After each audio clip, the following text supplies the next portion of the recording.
बद्रीनाथ धाम गए हो आप, तो मंदिर है ठाकुर जी का, उसके ऊपर 4 किलोमीटर ऊपर जाओगे ना, तो वहाँ पर वेद व्यास जी की गुफा है, गणेश जी की गुफा है। उसके आगे सतोपंथ के मार्ग पे जाओगे तो वहाँ भीम पुल है, वहाँ तक गए हो कहीं? भीम पुल तक नहीं गए?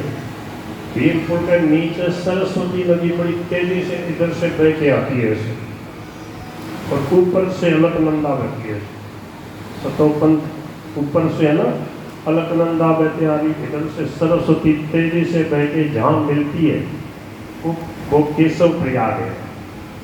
उसके ऊपर ये जो पहाड़ है, उधर के जो पहाड़ है वहाँ से ऊपर से ऐसे गंगा जी बह के आ रही। इधर का जो पहाड़ है, चारों तरफ पहाड़ है, वहाँ इधर 2 पहाड़ों के बीच में से सरस्वती नदी बड़ी तेजी से बह के आ रही। उधर से अलकनंदा बह के आई, इधर से सरस्वती ऐसे मिल गई।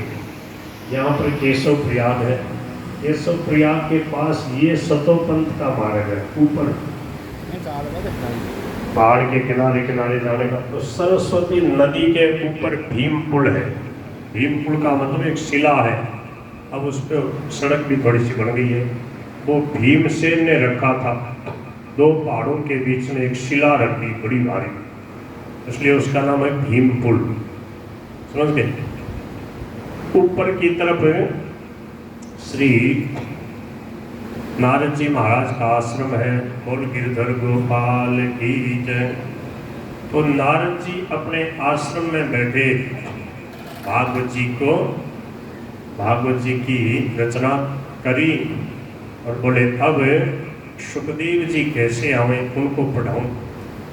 सुखदेव जी महाराज तो प्रकट होते ही सीधे वनवास में चले गए थे, पहाड़ों की गुफाओं में बैठे भजन करते आनंद से। ज्ञानी महात्मा, हृदय निर्मल हो गया था।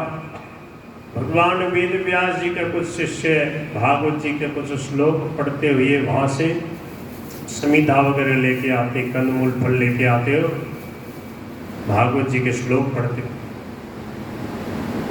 भागवत जी का श्लोक का गान कर रहे थे। उस श्लोक का भाव ये था कि देखो कैसा सुंदर वृंदावन धाम है, वहाँ पर भगवान श्री कृष्ण ग्वाल वालों के साथ गाय चरा रहे हैं, बंसी बजा रहे हैं यमुना जी के पावन प्रेम पे। और ग्वाल बाल कन्हैया से कहते हैं, वाह कन्हैया, तेने बहुत जोर की मुरली बजाई, बहुत अच्छी मुरली बजाई भैया। और कन्हैया मुरली बजा रहे हैं, बड़ी सुंदर प्रभु की शोभा है, पीताम्बर फहरा रहा है, मोर मुकुट पहना हुआ है, वन की फूलों की माला है, और भगवान मधुर मधुर मुरली बजा रहे हैं। बोलो श्री माँ के बिहारी लाल की जय हो। इस भाव का श्लोक बोला भगवान वेद व्यास जी के शिष्यों ने।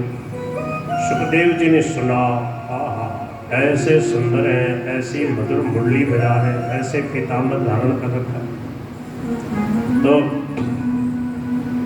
श्री सुखदेव भगवान खड़े होके आए और सोचने लगे, आहा कितने सुंदर है प्रभु, अब तो प्रभु का ही भजन करना। तब तक वेद व्यास जी के श्लोक शिष्यों ने एक श्लोक और बोला कि भगवान कितने दयालु, कितने कृपालु, कैसे पतित पावन अदम उदाहरण है।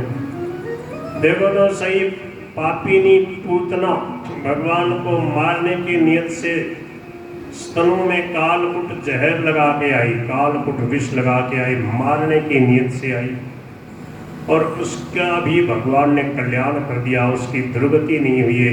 भगवान कितने कृपालु हैं, कितने पतित पावन हैं। सुखदेव जी समझ गए, आहा सुंदर हो मान लो, पर उसके हृदय में दया न हो तो किस काम का। भगवान कितने दयालु हैं, अब तो भगवान का ही भजन करूँगा। श्री सुखदेव भगवान वेद व्यास जी के शिष्यों के पास आए और बोले, भाई और सुनाओ। बोले, भाई महाराज माने तो 2 ही श्लोक याद। बोले और सुनाओ। बोले, महाराज गुरु जी का घना सारा श्लोक है। बोले, तारा गुरु जी को कई नाम है। बोले, वेद व्यास जी हो। वेद व्यास जी? बोले हम। कितने श्लोक हैं? बोले 18,000 श्लोक वाली भागवत जी का उन्होंने प्रणयन किया, भागवत जी लिखी है। श्री सुखदेव भगवान बोले तब तो मेरे को भागवत जी पढ़नी है, अब तो भागवत जी पढ़ूंगा। भगवान वेद व्यास जी से बोले चलो, बोले ते श्लोक गाता चलो, मैं भी गाऊंगा, ये श्लोक मेरे को बहुत अच्छे लगे, आप सुनाते जाओ। भगवान वेद व्यास जी के शिष्य गाने लगे।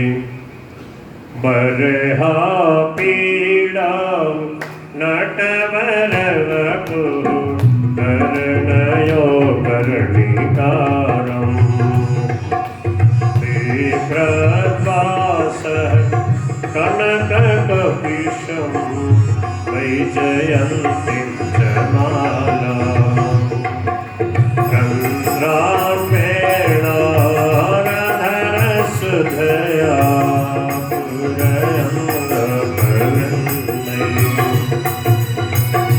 वृन्दारण्यं स्वपदरमणं काव्यशब्दगीतकीर्ति अहो बदीयं स्तनकालटूकं जिघांसया पाय यदापि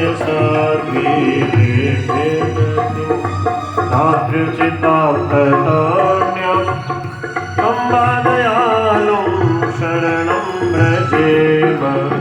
श्री कृष्ण गोविंद हरे मुरारे, हे नाथ नारायण वासुदेव। श्री कृष्ण गोविंद हरे मुरारे, हे नाथ नारायण वासुदेव।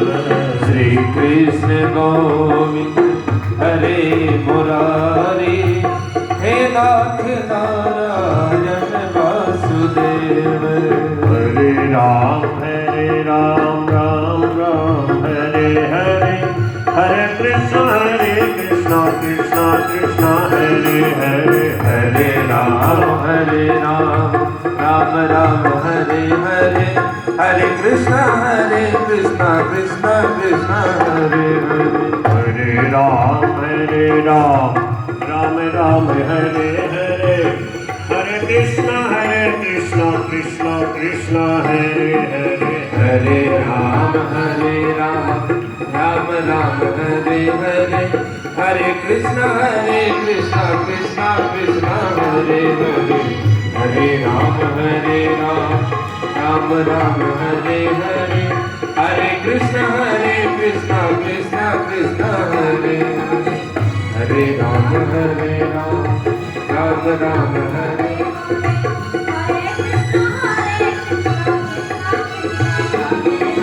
हरे राम राम हरे हरे, हरे कृष्ण कृष्ण कृष्ण हरे हरे। हरे राम हरे हरे, हरे कृष्ण कृष्ण कृष्ण हरे हरे। हरे राम हरे हरे, हरे कृष्ण कृष्ण कृष्ण हरे हरे। हरे राम राम हरे हरे, हरे कृष्ण कृष्ण कृष्ण हरे हरे। हरे राम राम हरे हरे, हरे कृष्ण कृष्ण कृष्ण हरे हरे। हरे राम राम हरे हरे, हरे कृष्ण कृष्ण कृष्ण हरे। बिहारी लाल की जय हो। श्री सुखदेव भगवान वेद व्यास जी के पास पहुंच गए। वेद व्यास जी ने उनको देखते ही दौड़ करके हृदय से लगा लिया। बोलो श्री सुखदेव भगवान की जय हो। संत कहते हैं कि वेद व्यास जी को इतना आनंद आया कि देखो श्रीमद् भागवत के श्लोकों का गान श्रवण करके मेरे खोए हुए सुखदेव जी मुझे वापस मिल गए। तो बोले आज मैं आशीर्वाद देता हूँ, जो कोई भागवत पढ़ेगा सुनेगा वो भगवान की गोद का अधिकारी हो जाएगा, सीधा वैकुंठ में भगवान के पास जाके सदा मौज करेगा, उसका जन्म मरण मिट जाएगा। ये आशीर्वाद दिया। श्री वेद व्यास जी महाराज ने, ऐसा मथुरा के प्रेमी संत कहते थे, मथुरा दास जी महाराज। इस श्रीमद् भागवत के सुनने से क्या होता है, किस लिए इसकी रचना की भगवान वेद व्यास ने? क्या लिखा है? यस्याम वै श्रूयमाणायाम, भागवत जी को सुनने से कृष्णे परम पुरुषे, परम पुरुष सर्वश्रेष्ठ भगवान के स्वरूप पूर्ण परिपूर्णतम अवतार भगवान श्री कृष्ण, ऐसे भगवान श्री कृष्ण के चरणों में भक्ति ही उत्पत्ति, भक्ति प्रकट हो जाएगी हृदय में। भक्ति से क्या होगा? बोले शोक मोह भयापहा, शोक मोह और भय दूर हो जाते हैं भक्ति करने से। नारद जी ने प्रहलाद जी को भक्ति का उपदेश दिया था। प्रहलाद जी ने भक्ति करी, अमरीश जी ने भक्ति करी, बड़े बड़े संतों ने, भक्तों ने भक्ति करी। बताओ उनके कौन सा मोह रह गया, कौन सा भय रह गया? शोक मोह भय सब दूर हो गए। भक्ति करने से क्या होता है बताओ? शोक दूर हो जाता। शोक किसको कहते हो? शोक समझते हो? शोक नहीं मनाते क्या? कोई मर जाता है तो दुखी होते हैं कि नहीं होते? उसको शोक कहते हैं। कोई मर न जाए, समझे, इसका भय लगा रहता है, वो भय दूर हो जाता। और जो नहीं मरे हैं, अभी जल्दी मरने वाले भी नहीं मान लो, पर लोग है तो सही ना घर परिवार में, उनके प्रति मोह हो जाता, मरे हुए का शोक होता है, और मर न जाए इसका भय लगा रहता है। और जीवित रहते हैं तो मोह बना रहता है, लो दोनों तरफ से माया ने घेर रखा। और गीता पढ़ने से, गीता सुनने से क्या होता है? अशोच्यानन्वशोचस्त्वं प्रज्ञावादांश्च भाससे, गतासु न गतासोश्च नानुशोचन्ति पंडिता। जिसने गीता पढ़ी है वो पंडित बन गया। पंडित किसको कहते हैं? सत असत विवेकवती बुद्धि पंडा, सा अस्य संजाता असो पंडित है। सत असत विवेक करने वाली जो बुद्धि है उसका नाम है पंडा। वह जिसकी जागृत हो गई है, अर्थात ना सतो विद्यते भावो। कैसे है पूरा श्लोक? आधो श्लोक तो याद कम से कम हो जाए गीता जी को। आधो श्लोक, ना सतो विद्यते भावो। हाँ देखो, बहुत बहुत बढ़िया ज्ञानी आदमी, हमको याद है। ना सतो विद्यते भाव, ना भाव विद्यते सतः, उभयोरपि दृष्टान्तस्तनयोस्तत्वदर्शी भी। तत्वदर्शी भी, तत्वदर्शी महापुरुषों ने सत और असत को ठीक जान के फिर असत की आसक्ति का त्याग कर दिया, सत परमात्मा के अनुराग में मगन हो गए, भगवान को अपना मान लिया। सत से विमुख होना और असत से विमुख होना, सत को अपना लेना। कैसे? जैसे मीराबाई ने अपनाया। मीराबाई ने परमात्मा को अपना माना और संसार की आसक्ति छोड़ दी। कहा कि और मेरा कोई नहीं है। मेरा कौन है? मेरे तो गिरधर गोपाल और दूसरों ने कोई। सही बात कही ना? कोई सागर रस के क्या भाव? बताओ भाई, सागर रस के कोई? स्वामी जी महाराज कहते थे 100 साल पहले कोई को नहीं आते, कोई हो तो बताओ। और बोले 100 साल बाद थे सिक्कर में तो कोई कौन रस को। दूसरी जगह भले ही अगर आसक्ति रह गई कहीं, सिक्कर में अगर कोई आवे, वो आप लोग तो नहीं आओगे दोबारा। अगर कोई आवेगा, घर परिवार में ज़्यादा आसक्ति रहेगी तो छिपकली बन के आएगा। क्या समझे? छिपकली बन के आएगा और उस दीवार के चिपका रहेगा। तो यार दीवार में बनाई, ये मकान मैंने बनाया, और दीवार के चिपका रहता है। छिपकली होती है ना, कोई कोई को आप निकाल दो फिर पाछी आप चिपक जाए। बोल गिरधर गोपाल की। और रुपया में ज्यादा वासना रह जाएगी तो पहले तो रुपयों को गाड़ देते थे, आजकल कहाँ रखते हैं, तिजोरी वगैरह में रखते हैं। तो एक संत कह रहे थे बोले पहले तो सर्प बन के आया करते, आजकल मच्छर, तिल चटार, खटमल ये बन के आए, क्योंकि अब गाड्डे बन लो, रुपया में गाड्डे पड़ी तिजोरी वगैरह में रखे, वहाँ मच्छर छिपकली वगैरह बन के आवे। बोल गिरधर गोपाल की। बताओ ये भी कोई जीवन है? तो ये सत्संगियों के लिए नहीं है ये बात, क्योंकि गीता में लिखा है कल्याणकारी कार्य करने वाला है उसकी कभी दुर्गति नहीं होती। नहीं कल्याण कृत कश्चित दुर्गतिम तात गच्छति, वो सीधा भगवान के धाम जाएगा। अगर लगन कम रही ना तो स्वामी जी ने कही थी ये बात, बोले एक जन्म हो सके ज्यादा से। क्यों? क्योंकि गीता पढ़ने वाला है वो मिनट पढ़ने से नीचे नहीं जाएगा। एक बार स्वामी जी महाराज कहते थे कि मेरे को एक बहुत अच्छे कोई प्रिंसिपल थे, पढ़े लिखे, उन्होंने हैं कहाँ के, कहीं की स्कूल के हेडमास्टर थे।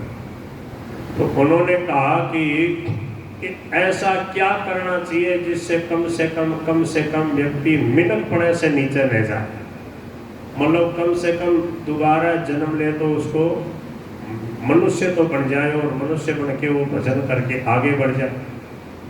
तो बोले गीता पाठ समायुक्तो मृतो मानुषताम भजेत्, गीता पाठम पुनः कृत्वा पुनर्जन्म न विद्यते। बोले कि भगवान का जो वाग विलास, ये जो वाणी का विलास है, वाणी का वैभव है गीता। गीता को पढ़ेगा, सुनेगा, समझेगा तो उसका क्या है कि कल्याण हो जाएगा। नहीं हुआ, एक जन्म लेना भी पड़ा तो मनुष्य बनेगा, मिनट ही बनेगा, जीव जंतु पशु पक्षी नहीं बनेगा।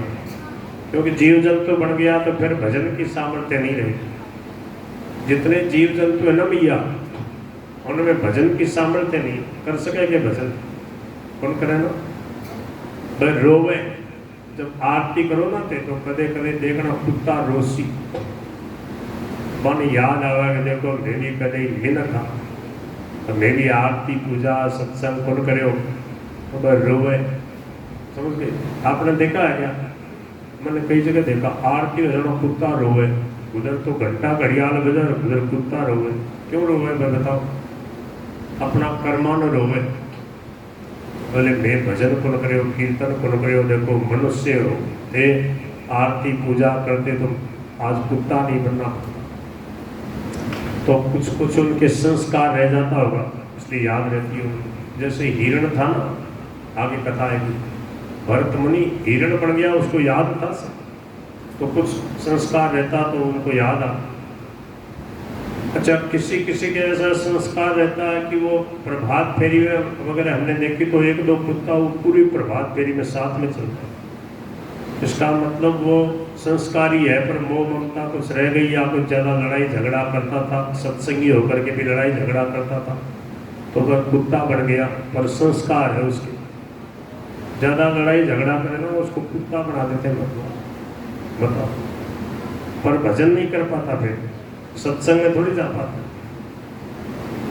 तो मानव मात्र में ये विलक्षणता है, मनुष्य में ये विलक्षणता है कि भागवत कथा कीर्तन सत्संग सुन के अपना कल्याण कर ले। इसके लिए श्री वेद व्यास जी महाराज ने ये भागवत बनाई और सुखदेव जी महाराज ने पूरी भागवत पढ़ी। एक प्रश्न ये किया शौनक जी ने कि परीक्षित जी तो जवान अवस्था में ऐसी कोई समस्या क्या आई उनके, जो जवान अवस्था में सब कुछ छोड़ करके गंगा के किनारे आके बैठ के मरना मान दिया, ये बात हमें बताओ। बोले परीक्षित की कथा के साथ में कई कथाएं जुड़ी हुई हैं। परीक्षित जी महाराज जिस समय गर्भ में थे उस समय पांडव जो लोग हैं उनकी विजय हो चुकी थी, दुर्योधन की जंगा टूट चुकी थी और अश्वत्थामा जो है, इसने पांडवों को मारना चाहा। पांचों पांडवों के मारने के लिए गया, पर अंधेरे में उसको पता लगा नहीं। भगवान ने पांचों पांडव और द्रौपदी को एक तरफ ले जाके उनकी रक्षा करी, और उनके जो 5 बालक थे उनका इसने वध कर दिया, उनकी हत्या कर डाली, मार डाला। दुर्योधन के पास उन 5 पांडवों के बेटों के मस्तक लेके गया कि ये देखो पांडवों को मार के ले आया। दुर्योधन को भीमसेन पे बड़ा गुस्सा आता था। उसने कहा भीमसेन का मस्तक मेरी एडी के नीचे रख दे। जैसे ही रखा तो मस्तक जोर से उसने एडी का और प्रहार किया तो फूट गया।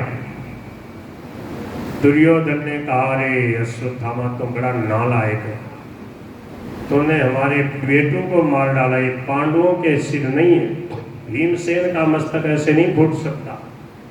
जब मैं भरी जवानी के जोश में जब गदा से प्रहार करता था तो उसके कुछ नहीं बिगड़ता था। उसके माथे में गदा के प्रहार से चिंगारियां उठती थी, उसका कुछ बिगड़ता नहीं था, इतना मजबूत था। अब मैं घायल पड़ा हूँ, मेरे एडी के प्रहार से उसका मस्तक नहीं फूट सकता, ये उसके बेटे का मस्तक है। अब तो अश्वत्थामा को जो है बहुत ही भय लगा कि अवश्य अब मेरे को अर्जुन छोड़ेगा नहीं, भागने लगा। द्रौपदी ने जब देखा कि मेरे 5 बालक मारे गए, उसने आके अर्जुन से कहा, भगवान श्री कृष्ण से कहा, अर्जुन और भगवान श्री कृष्ण रथ तैयार करके अश्वत्थामा का पीछा किया और उसको पकड़ करके लाए। अर्जुन ने द्रौपदी से कहा था कि उसको मार के लाऊंगा तुम्हारे सामने, पर अर्जुन ने जैसे उसको पकड़ करके उसको बांध लिया, पर मारा नहीं। उसको द्रौपदी के सामने लेके आ गए। क्यों नहीं मारा? अर्जुन समझते थे कि ये मेरे गुरुजी के बेटा, ये ब्राह्मण है, ब्राह्मण का शारीरिक वध का विधान नहीं है, इसको नहीं मारना चाहिए। भगवान श्री कृष्ण जो थे उन्होंने कहा आपने मेरे सामने प्रतिज्ञा करी थी, अब आप इसको मारो। द्रौपदी ने कहा इसको मत मारो। युधिष्ठिर जी महाराज भी बड़े प्रसन्न हुए कि इसको नहीं मारा जाए तो अच्छा है, परंतु उस समय भीमसेन को ये बात बिल्कुल पसंद नहीं आई। भीमसेन का मार डालो इसको। अर्जुन ने देखा कि भीमसेन चाहते मार डालो, द्रौपदी चाहती है मत मारो, मेरा भी मन कहता नहीं मारा जाए। भगवान श्री कृष्ण ने कहा अर्जुन देरी मत करो, जो भीमसेन चाहता है वो भी करो और द्रौपदी चाहती है वो भी करो। अर्जुन बोला और आप जो चाहते हो वो भी करो। क्यों? आप बड़े विचित्र हो, आप ऐसी भाषा बोलते हो, ऐसे धर्म संकट में डाल रहे हो, मैं क्या करूं? पर मैं समझता हूं, मैंने आपसे गीता सुनी है, आपसे गीता सुन करके मेरी बुद्धि निर्मल हो गई है और मैं ठीक निर्णय कर लेता हूँ। मैं समझता हूँ आप कहाँ से बोल रहे हो। आप चाहते तो यही हो कि ये न मारा जाए और इसको छोड़ा भी नहीं जाए, क्यों? यही बात बोले। हाँ, तो अर्जुन ने कहा लो बीच का रास्ता अपनाता हूँ। ब्राह्मण को धक्का दे के निकाल देना, उसका धन छीन लेना, उसका अपमान कर देना, उसको मूंढ देना, यही उसका वध है, शारीरिक वध नहीं करना चाहिए। ऐसा सोच करके अर्जुन ने अश्वत्थामा को उसके मस्तक में मणि थी उसको तो निकाल लिया और उसको धक्का देकर शिविर से निकाल दिया। विमुच्य रशनाबद्धं बाल हत्या प्रभम तेजसा मणिना हीनम शिविरा निर्यापयत्। अभी भी उसने और बदला लेने की भावना नहीं छोड़ी और पांडवों के वंश को निर्बीज करने के लिए उसने उत्तरा के गर्भ पे ब्रह्मास्त्र का प्रयोग किया। उत्तरा ने भगवान से प्रार्थना करी, पाहि पाहि महायोगिन देव देव जगतपते नान्यम तदभयम पश्ये यत्र मृत्युः परस्परम। स्वामी जी महाराज ने ये बात कही है, मैया द्रौपदी की भक्ति तो प्रसिद्ध है, गजराज की भक्ति प्रसिद्ध है, पर आर्त भक्तों में महाराज ने उत्तरा को लिया। उत्तरा में निष्कामता द्रौपदी जी से भी ज्यादा है। द्रौपदी जी ने अपने बालकों की रक्षा के लिए कहा, और द्रौपदी के भी ये भीतर में द्वेष था कि जो दुशासन है इसके खून से मेरी बेणी को धोऊंगी तब बांधूंगी। बताओ, एक तेज था, प्रतिशोध की एक भावना। उत्तरा जो है वो ये जानती है कि भगवान ही रक्षा करने वाले हैं, भगवान से ही सीधे प्रार्थना करनी चाहिए। तो उसने किसी से नहीं कहा, सीधे भगवान को पुकारा और भगवान ने उनकी प्रार्थना सुनी। भगवान छोटे से रूप धारण करके उसके गर्भ के अंदर प्रविष्ट हो गए। भगवान सब कुछ करने में स्वतंत्र है। सुदर्शनेन स्वास्त्रेण स्वानाम रक्षामि ददात विदु। जिस सुदर्शन चक्र से उन्होंने पांडवों की रक्षा करी, उसी सुदर्शन चक्र से उन्होंने उत्तरा के गर्भ की रक्षा की। गदा घुमा घुमा के, सुदर्शन चक्र घुमा के भगवान ने अपने भक्त परीक्षित की रक्षा करी। और भगवान ने उस मरे हुए बालक को, वो ब्रह्मास्त्र से लगभग मर चुका था, फिर भी भगवान ने उस अमोघ ब्रह्मास्त्र को व्यर्थ कर दिया और उस बालक को प्रकार से सुरक्षित कर दिया। और बालक मरने नहीं दिया। उत्तरा के गर्भ में जो बालक है परीक्षित, भगवान ने इस प्रकार उत्तरा की रक्षा की, उसके गर्भ की रक्षा की। अब पांडवों से भगवान श्री कृष्ण बोले, मेरे को बहुत समय हो गया, मेरे माता पिता वसुदेव देवकी के दर्शन करने हैं, मेरे द्वारकावासी मेरी प्रतीक्षा कर रहे हैं। कुंती माता जो थी पांडवों की, कुंती भगवान श्री कृष्ण की बुआ है, वसुदेव जी की बहन है। उसने कहा, हे श्याम सुंदर, जब हमारे पे विपत्ति आई तो आप पीताम्बर फहराते हुए दौड़े चले आते हो। अब जब मेरे बेटे युधिष्ठिर का राज हो गया, अब आप हमें संपत्ति दे करके जा रहे हो। ऐसी संपत्ति हमें नहीं चाहिए। हमें तो बार बार विपत्ति देते रहो जिससे आपके दर्शन होते रहे, आपके प्रेमी भक्तों के दर्शन होते रहे। ये बात ऐसी है कि हर किसी को समझ में ही नहीं आती, और समझते हुए भी लोग चाहते ही नहीं ऐसा। स्वामी जी महाराज कहते हैं, इतिहास में एक ही उदाहरण है, क्या? कुंती माता जी का। कुंती बुआ क्या मांग रही है? बोले, हमें विपत्ति देते रहो पर आपकी याद बनी रहे, आपके दर्शन होते रहे। इसके मूल में आप देखोगे तो कुंती जी का भाव यही है कि आप साथ में रहो, आपकी याद बनी रहे। संपत्ति विपत्ति से मतलब नहीं है, भगवान की सन्निधि, भगवान का सानिध्य मिलता रहे, भगवान के दर्शन होते रहे, ये उनका भाव है। और जब भगवान का सानिध्य रहेगा, जहाँ भगवान रहेंगे वहाँ विपत्ति का क्या काम। भगवान का सच्चे हृदय से स्मरण करने से विपत्ति दूर हो जाती है। फिर जहाँ भगवान का सानिध्य है वहाँ विपत्ति का क्या काम। श्री हनुमान जी महाराज ने इसी भाव की बात कही है। हनुमान जी महाराज ने पहले जब सीता जी की खोज लेके आए और सीता जी की खबर सुना रहे राम जी को, रामचंद्र जी से बोले, प्रभु सीता के अति विपत्ति विशाला विनयी कहे भली दीन दयाला। भगवान श्री राम बोले, अरे हनुमान आप क्या कर रहे हो? सीता विपत्ति में है? बोले हाँ।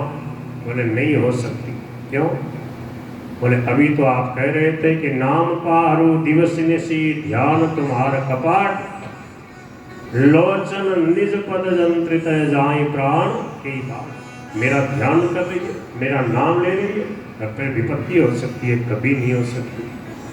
तब हनुमान जी बोले हाँ प्रभु गलती हो गई, मुझे याद आ गया, आपकी स्मृति है, आपका गुणगान हो रहा, वहाँ विपत्ति कहाँ।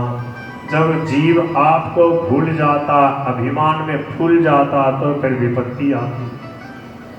कह हनुमंत विपत्ति प्रभु सोई, जब तब सुमिरन भजन न होई।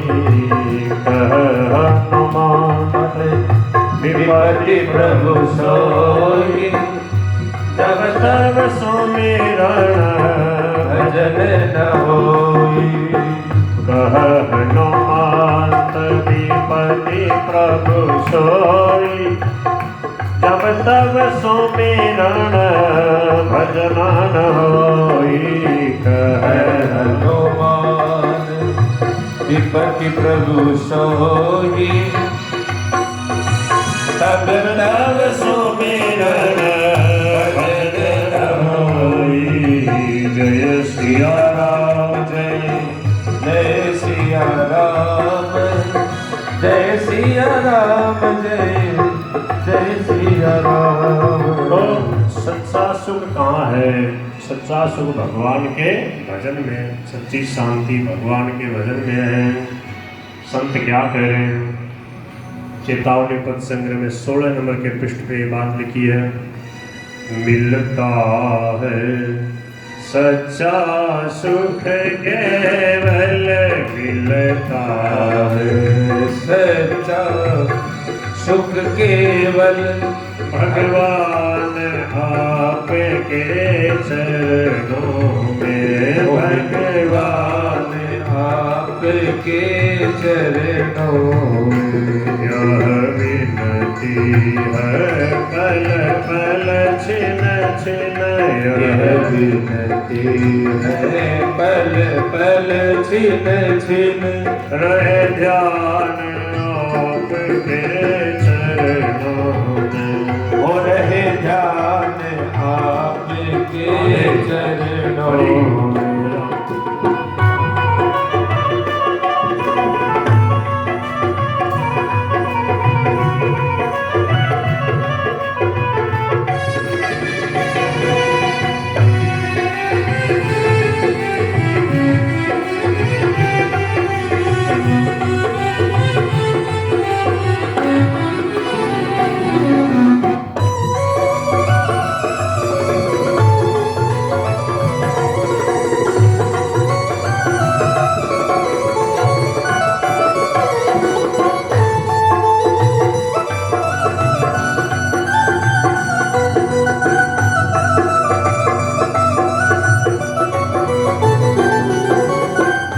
कहते हैं चाहे पैरी सब संसार बने, चाहे जीवन मुझ पर भार बने, चाहे मौत गले का हार बने, पर रहे ध्यान आपके चरणों। क्या बोले? चाहे अग्नि में मुझे जलना हो, चाहे अग्नि में मुझे जलना हो, चाहे कांटों पे मुझे चलना हो, चाहे कांटों पे मुझे चलना हो, चाहे छोड़ के शिकर निकलना हो, चाहे छोड़ के शिखर निकलना हो। क्यों देश से तो कौन निकालेगा? आप देश से कोई निकाल सकता है क्या?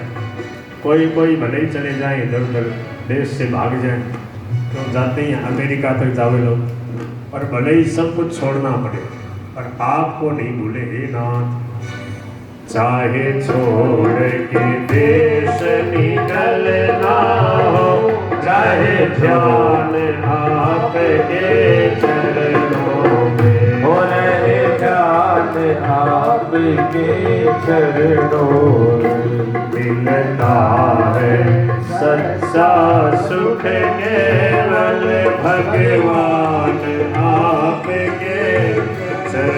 में अब बोलो। मिलता है सच्चा सुख केवल भगवान आपके चरणों में।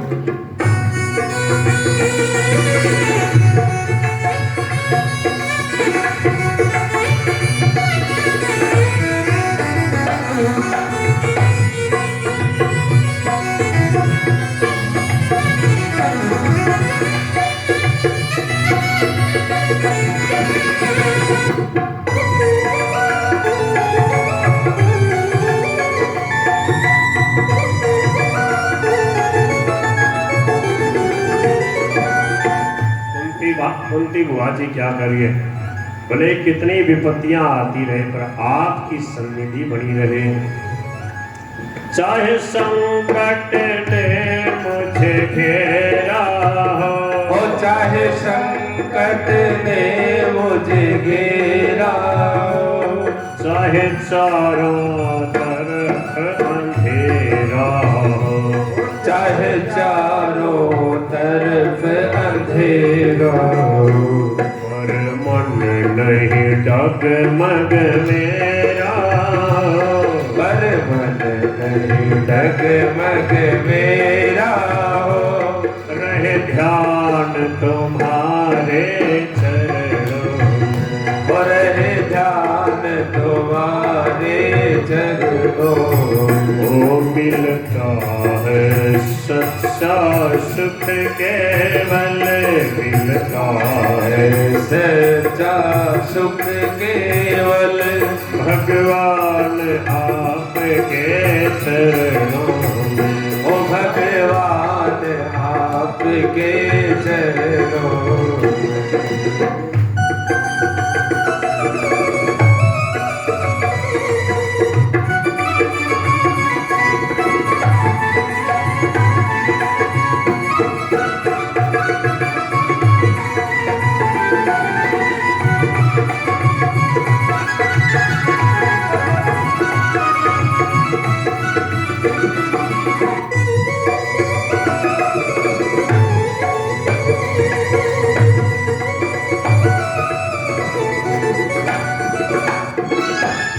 क्या कह रहे हैं, आपका नाम लेते रहे, आपकी याद बनी रहे, आपका ध्यान होता रहे, फिर कितनी विपत्ति आए कोई चिंता की बात नहीं। जिह्वा पर तेरा नाम रहे, ओ जीवा पर तेरा नाम रहे, तेरा ध्यान सुबह और शाम रहे, ओ तेरा ध्यान सुबह और शाम रहे, अरे तेरी याद तो आठों याम रहे, तेरी याद तो आठों याम रहे, रहे ध्यान आपके चरणों में, और रहे ध्यान आपके चरणों में। मिलता है सच्चा सुख केवल, मिलता है सच्चा सुख केवल भगवान आपके चरणों में, भगवान आपके चरणों में। या विनती है पल पल छिन छिन, या विनती है पल पल छिन छिन, रहे ध्यान आपके चरणों में, और है ध्यान आपके चरणों में। हरे राम राम राम हरे हरे, हरि बोल। हरे राम हरे राम राम राम हरे हरे, हरे कृष्णा कृष्णा कृष्णा हरे हरे, हरे कृष्णा हरे कृष्णा कृष्ण कृष्ण हरे हरे, हरे राम हरे राम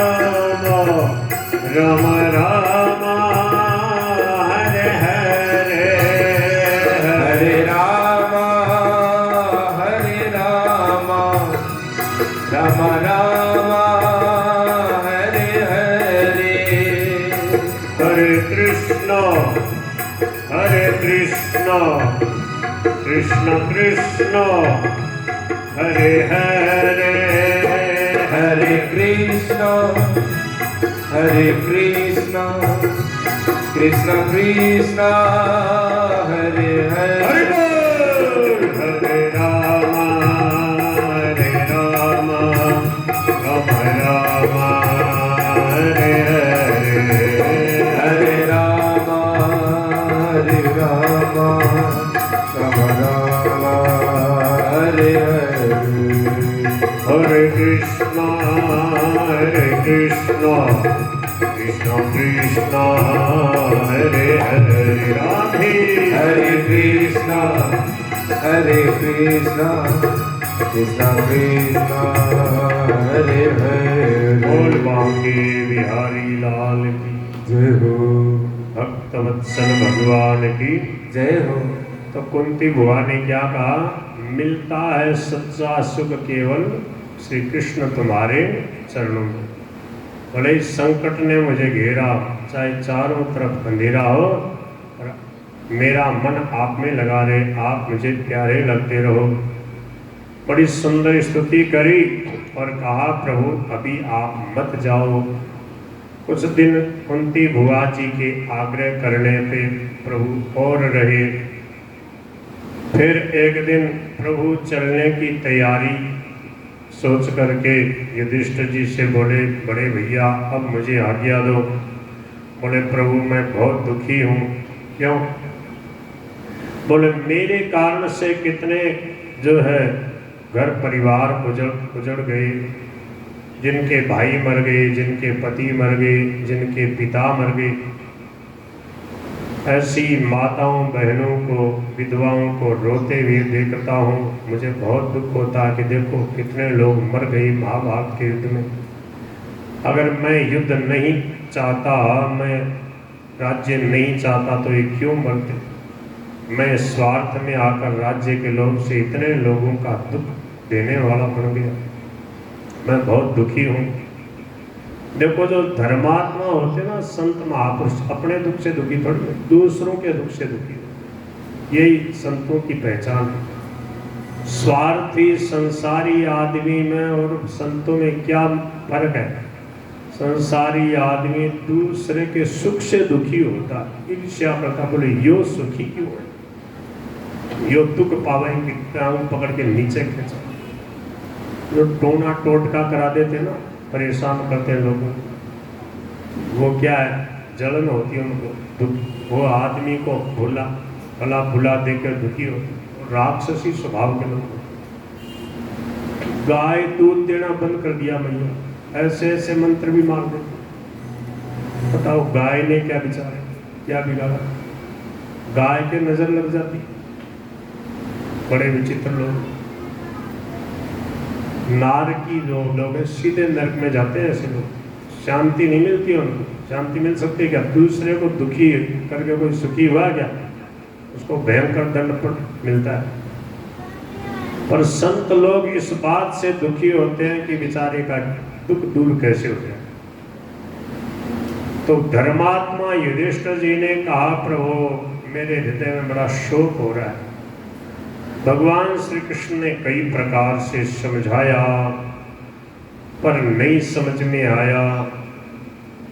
भगवान श्री कृष्ण बोले, अभी धर्म के सूर्य अस्त नहीं हुए हैं, चलो उनके पास चलो, आपके सब संशय दूर हो जाएंगे। कहाँ? बोले, पिता में भीष्म जो है सरसैया पे पड़े हैं कुरुक्षेत्र में, चलो। बोले, हाँ वो जरूर बताएंगे। युधिष्ठिर जी की भीष्म पितामह में बड़ी श्रद्धा थी, बड़े ज्ञानी थे, ध्यानी थे, कर्मयोगी थे, सिद्ध भगवान के सिद्ध भक्त थे। भगवान श्री कृष्ण अर्जुन के साथ रथ पे बैठ करके चल पड़े। भीमसेन, युधिष्ठिर, नकुल, सहदेव, सब, द्रौपदी, कुंती, सब चले जा रहे हैं। भगवान को जाता हुआ देखकर, आइए प्रभु जय हो। बड़े बड़े संत महापुरुष वहाँ साथ में चल पड़े। भगवान श्री कृष्ण ने कहा, अरे आप कहाँ जा रहे हो? बोले जहाँ आप जा रहे हो। अरे वहाँ पर कोई इनकी घर की आपसी बातचीत होगी, आओ। महाराज जी बड़ी कृपा करके पधारे। इनका यहाँ पे बहुत भव्य है आश्रम है, गो सेवा करते हैं महाराज। जय हो जय जय हो। बहुत क्रांतिकारी संत हैं, गायों की संतों की सेवा करते हैं, बहुत बढ़िया भाव है। अपने को दर्शन हो रहे हैं संतों को देखकर। देखो ये भागवत जी की ऐसी महिमा, भागवत जी होती, वहाँ संत अपने आप चले आते हैं कृपा करके। हाँ पहनाओ पहनाओ पहना दो। राधे राधे, जय हो, राधे राधे। बोल गिरधर गोपाल की जय हो। तत्र ब्रह्मर्षयः सर्वे देवर्षयश्च सप्तमः राजर्षयश्च तत्रासन् द्रष्टुं भरतपुंगवम्। देखो जैसे सुखदेव भगवान ने भागवत सुनाई, सनकादि मिश्रों ने भागवत सुनाई, तो वहाँ बहुत सारे ऋषि मुनियों की भीड़ हो गई। ऐसे ही श्री पितामह भीष्म जी के प्रवचन को सुनने के लिए बहुत सारे ऋषि मुनि संत महापुरुष प्रकट हो गए, इकट्ठे हो गए वहाँ। पर्वतो नारदो धौम्यो भगवान बादरायणः। श्री सुखदेव जी महाराज भी आ गए, क्योंकि भगवान का सानिध्य, पांडवों का सानिध्य पितामह भीष्म के मुख से भगवान की, धर्म की, तत्व की बातें सुनने को मिलेगी। बृहदस्वो भरद्वाज सशिष्यो रेणुकासुतः। रेणुकासुतः, रेणुका जी के बेटा परशुराम जी, भरद्वाज जी, वशिष्ठ है, इंद्र प्रमदस्त्रितो गृत्समदोषितः, कक्षीवान गौतमो पत्रिश्च कौशिकोत है सुदर्शन। उस समय के जो प्रसिद्ध सिद्ध महापुरुष थे, सबके सब भगवान श्री कृष्ण और पांडवों के और भीष्म जी के सानिध्य में आ गए। कुछ तो नाम गिनाए और बाकी के लिए क्या बोले? अन्ये च मुनयो ब्रह्मन् ब्रह्मरातादयो मलाः। वेद व्यास जी आए हैं और ब्रह्मरात श्री सुखदेव भगवान पधारे। शिष्यैरुपेता आजगमुः कश्यपांगिरसादय, कश्यप और अंगिरा आदि सब महापुरुष आ गए। तान समेतान महाभागान उपलभ्य वसुत्तमः पूजयामास धर्मज्ञो देश काल विभाग।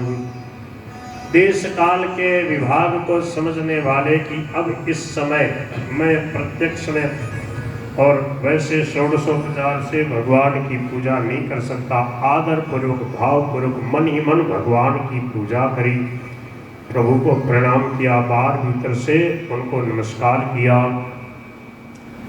हृदयस्थम पूजयामास ऐसा लिखा, क्योंकि सरसैया पे पड़े हैं तो अपने हृदय में विराजमान प्रभु को सामने साक्षात प्रकट देकर हृदय से ही, भाव से ही उनकी पूजा कर ली। बोलो गिरधर गोपाल की जय जय हो जय हो। देखो गीता माधुर्य लाए हैं आपके लिए मातृ साहब, इसको आप भी पढ़ना और आपके विद्यार्थी ब्रह्मचारियों को देना। गीता जी को बड़ा सरल कर दिया स्वामी जी महाराज ने, प्रश्नोत्तर शैली में। अब एक बहुत विशेष बात बोल रहे हैं। युधिष्ठिर जी महाराज भगवान श्री कृष्ण को प्रणाम किया, सब लोगों ने पितामह भीष्म को प्रणाम किया और सब लोग शांतिपूर्वक जब बैठ गए, अब पितामह भीष्म कहने लगे, हे युधिष्ठिर देखो तो सही, अहो कष्टम अहो अन्यायम यत् यूयम धर्मनंदना। आप तो धर्म के पुत्र हैं, धर्म पुत्र हैं, धर्मराज हैं, और आप लोगों ने कष्टपूर्वक ये जीवन जिया। आपके पिता महाराज पांडु की मृत्यु के बाद आपकी जो माता कुंती है वो एक प्रकार से अनाथवत हो गई थी, फिर भी उसने सब क्लेश सहन करते हुए आप लोगों का बड़े धैर्यपूर्वक पालन पोषण किया। आप धर्मात्मा राजा युधिष्ठिर और वृकोदर भीमसेन जो गदापाणी, जिनके हाथ में हरदम गदा रहती थी, और कृष्णोस्त्री गांडीवम चापम, और ये जो अर्जुन है जिसके हाथ में गांडीव धनुष रहता था, श्री कृष्ण है, और भगवान श्री कृष्ण आपके सुहृद रहे, ततो विपत्ति, फिर भी आपके जीवन में विपत्ति आई। इसका रहस्य समझे युधिष्ठिर, ये भगवान का मंगलमय विधान ऐसा है। देखो, बहुत बड़ी शंका का समाधान कर रहे हैं पितामह भीष्म। कथाओं को पढ़ने सुनने समझने का यही तो तात्पर्य है कि हमारा जीवन जो है भगवान के मंगलमय विधान को समझ। संसार में हमने जीवन यहाँ पर धारण किया है, जन्म लिया है, तो ये संसार कैसा है, भगवान श्री कृष्ण ने क्या लिखा गीता के 8वें अध्याय के 15वें श्लोक में, मामुपेत्य पुनर्जन्म दुःखालयम अशाश्वतम नाप्नुवन्ति महात्मानः संसिद्धिं परमां गता अवश्यम भाविनो भावा भवन्ति महताम। बड़े से बड़े महापुरुषों के जीवन में भी विपत्तियां आती हैं। स्वामी जी ने क्या उदाहरण दिया, नल राम युधिष्ठिरा, राजा नल, राजा राम और राजा युधिष्ठिर, इनके जीवन में भी विपत्तियां आती हैं। तो अनुकूलता प्रतिकूलता तो आती रहेगी। ऐसे अलंघ्यम दिन रात्रिवत, जैसे दिन के बाद रात और रात के बाद दिन आता, कोई रोक सकता है क्या भाई? आएगा ही। रात आएगी तो अंधेरा हो जाएगा। अब अंधेरा होगा तो क्या रोगे? महाराज जी कहते थे अब प्रकाश करो, काम करो, नहीं तो रोटी खा के सो जाओ, फिर सुबह करो दूसरे दिन काम। विश्राम के लिए भगवान ने रात्रि बनाई। तो पितामह भीष्म ये समझाना चाहते हैं कि ये सब भगवान की लीला थी। सबके जीवन में विपत्तियां आती हैं, भगवान का सानिध्य है, आपको धर्मात्मा हो आप लोग, फिर भी आपको इतना कष्ट सहन करना पड़ा। क्यों? बोले सर्वम काल कृतम मेने, ये सब मैं इन काल भगवान की लीला समझता हूँ, इसमें किसी का वश नहीं है। मानो भगवान ये समझाना चाहते हैं मेरे जीवन में मैं भी जब अवतार लेके आता हूँ तो विपत्तियां आती हैं। भगवान को देखो, होना तो था राज तिलक और हो गया वनवास। समझ में आ रही क्या आपको? अब अचानक पासा पलट गया तो भगवान रोए क्या? भगवान ने किसी पे गुस्सा किया? मुखाम्बुज श्री रघुनंदन से में सदास्तु सा मंजुल मंगल प्रदा। भगवान के मुख की कांति है वो कभी कुमलाती नहीं। मुखाम्बुज श्री शोभा, ऐसे भगवान सिखाते हैं। भगवान करके बताते हैं कि कैसी भी विपत्ति आ जाए धैर्य मत खो। आप लोगों ने धर्म का पालन किया धैर्य पूर्वक। क्यों? क्योंकि आप भगवान के रहस्य को जानने वाले थे, धर्म के रहस्य को जानने वाले हो। विपत्तियां तो आती हैं युधिष्ठिर, परंतु विपत्ति आने पे भी धर्मात्मा जो पुरुष होते हैं वो धैर्य नहीं खोते, भगवान का मंगलमय विधान समझते हैं और ये समझ करके हरदम आनंद में रहते हैं। तस्मादिदं दैवतंत्रम वेयस्य भरतर्षभ तस्यानुविहितो नाथ पाहि प्रजा प्रभो। आखिर जो भगवान के सन्निधि में रहने वाले हैं विजय उनकी होकर के रहती है। देखो गीता के अंत में क्या लिखा, ये लिखा ना, क्या लिखा है बताओ? यत्र योगेश्वर है कृष्ण यत्र पार्थो धनुर्धर है तत्र श्री विजयो भूतिर्ध्रुवा नीतिर्मतिर्मय। ये नटवर नागर श्याम सुंदर की लीला बड़ी विचित्र है युधिष्ठिर। ये कौन है? बोले मेरे मामा के बेटा भाई है। बोले बस? बोले मेरे मित्र हैं, हमारे सुहृद हैं, हमारे सचिव हैं, हमारे दूत हैं, हमारे सूत हैं, हमारे अर्जुन के साथ ही महाराज, इसके इनके साथ तो हमारे कितने ही संबंध। अरे बोले ये साक्षात भगवान है, इनको आप मामा के बेटा भाई समझते हो। केशव ही भगवान साक्षात आद्यो नारायण पुमान, यही भगवान है, यही परमात्मा। मोहयन माया लोकं गूढ़श्चरति विष्णुषु। ये माया से ऐसा रूप धारण करके अपनी माया से मोहित करके और सबके सामने अपने को प्रकाशित नहीं करते। इनके प्रभाव को जानने वाले बहुत कम लोग हैं, इनको तत्व से जानने वाले कुछ तो होंगे, बोले हाँ कुछ है, कौन जानता है।